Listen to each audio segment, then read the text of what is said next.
Welcome to This Explainer. Today we're diving into something that's less of a standard news story and, well, a lot more like a psychological true crime mystery. We're looking at an unnatural death that literally shook the foundations of public trust and left behind this lingering, super uncomfortable silence. It's the Epstein enigma. The hallway was silent. Honestly, too silent. Picture it. It's the morning of August 10th, 2019.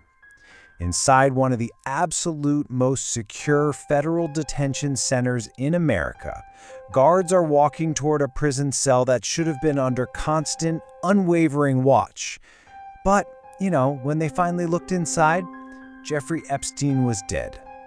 And within minutes, the questions started spreading way faster than the actual facts. Okay, let's dive into this. So, New York City never truly sleeps, right? But in the middle of Manhattan, a man sat totally alone in a cold, concrete cell waiting for trial. And this wasn't just your average, everyday prisoner. Jeffrey Epstein was a super wealthy financier, but his name had become permanently tied to some deeply disturbing allegations. We're talking underage girls, private islands, hidden networks, the whole shebang. For years, he had just kind of moved through these elite social circles with this almost unnatural ease. And the crazy part? The world really only knew pieces of the story. You see, his power came from this sprawling, seemingly untouchable network. I mean, we're talking about a guy who attended parties with billionaires. He rubbed shoulders with politicians. He was photographed right next to royalty and celebrities. He had the mansions, the private jets, and of course, that island that would eventually become infamous worldwide. Somehow, despite these horrific accusations following him like a shadow for years, he always seemed protected. And honestly, that untouchable power, that is exactly what deeply unsettled everyone, even way before his final arrest. It was just this weird feeling that someone like him simply wasn't supposed to face consequences at all. Then we hit July 2019, and man, the escalation was rapid. Let's just walk through this chronology of dread for a second.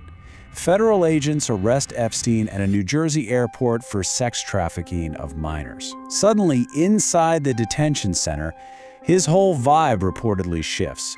Guards are describing him as withdrawn, anxious, just deeply unsettled. Then, in late July, he's discovered injured in his cell with actual marks around his neck. Was it an attack? Was it a suicide attempt? The official explanations were kind of vague. Anyway, he's immediately slapped on strict suicide watch. Bright lights, constant monitoring, the works. But then, in early August, he is transferred back to standard housing. Think about that. This absolutely crucial, highly criticized decision literally removed him from that constant protective watch. The charges against him were explosive, like powerful enough to ruin reputations across the entire globe. Which leads us to a very dangerous question. Who stood to lose everything if Epstein talked? I want you to just sit with the weight of that for a second.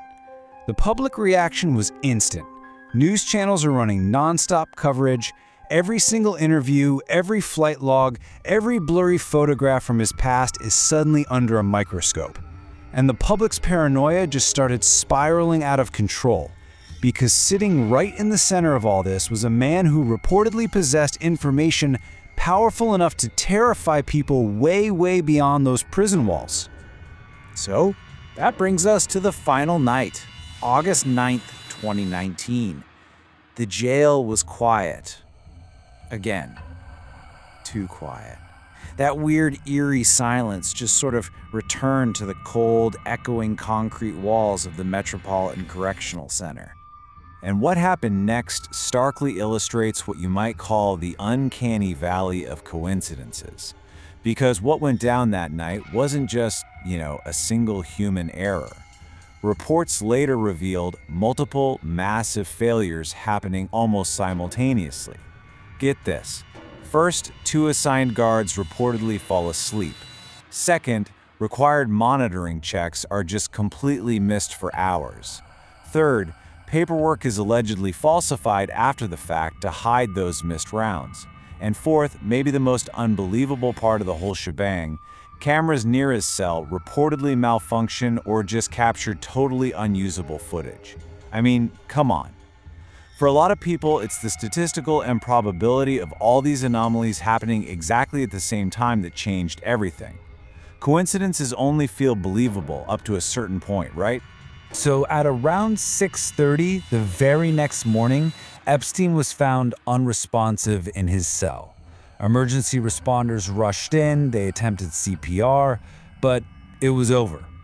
Just like that, the man at the absolute center of the century's biggest criminal investigation was gone. Almost instantly, it was like the world split into two totally different realities. On one hand, you have the official conclusion: suicide by hanging by a disgraced, isolated man who is facing life in prison, which, is a tragic but somewhat understandable ending.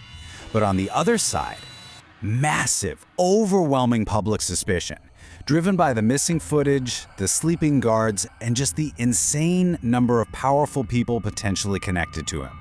The internet absolutely erupted. Conspiracy theories spread across the globe in a matter of hours. Politicians, celebrities, business moguls, literally everyone seemed to have a theory. Memes flooded social media. But honestly, beneath all those jokes, there was this genuine, deep-seated unease. People weren't just questioning his death anymore. They were questioning the entire system itself. Like, how could one of the most high-profile prisoners in America die under those exact conditions? And the details that came out only deepened the mystery. Even medical experts were publicly debating the injuries described in the autopsy. Some argued, okay, these are consistent with suicide, while others pointed out that certain fractures found were actually more common in strangulation cases. And these conflicting medical opinions, they just threw gasoline on the fire. They fueled endless speculation. And as we all know, speculation absolutely thrives in the silence of missing facts. Later on, former inmates described the detention center itself, and it is deeply chilling. They described it as having, quote, flickering lights, cramped cells, echoing hallways that never truly felt quiet. The building just carried this emotional heaviness. It was like the heavy tension and psychological horror were permanently soaked right into the cold concrete walls. And somewhere inside that very building, a man died carrying secrets the whole world desperately wanted to hear. Meanwhile, the names surrounding Epstein were becoming even more disturbing. Former associates, socialites, politicians, royal connections. Seriously, every single time a new document was released, it created another massive wave of public obsession. Because as these fragments emerged, just pieces of conversations, flight logs, random photos, court docs, they were more than enough to suggest that something massive existed just beneath the surface, leaving the public with these solitary, burning questions. Mostly, who knew? And who participated? People so desperately wanted answers, but those answers never seemed complete. Only tiny pieces of the truth were actually exposed. Because Epstein died before facing trial, before ever publicly answering the accusations against him, the whole story felt entirely unfinished. It felt completely incomplete, kind of like the most important parts will just remain permanently hidden behind locked doors. So ultimately, the real terror of this whole explainer isn't just about one man's end. It's about this deeply unsettling fear that systems built to protect everyday people might actually exist to protect power instead. Think about it. The human mind absolutely hates gaps in stories. We want conclusions, we crave order, we need meaning. But this case, it never provided that. Instead, it just created a void.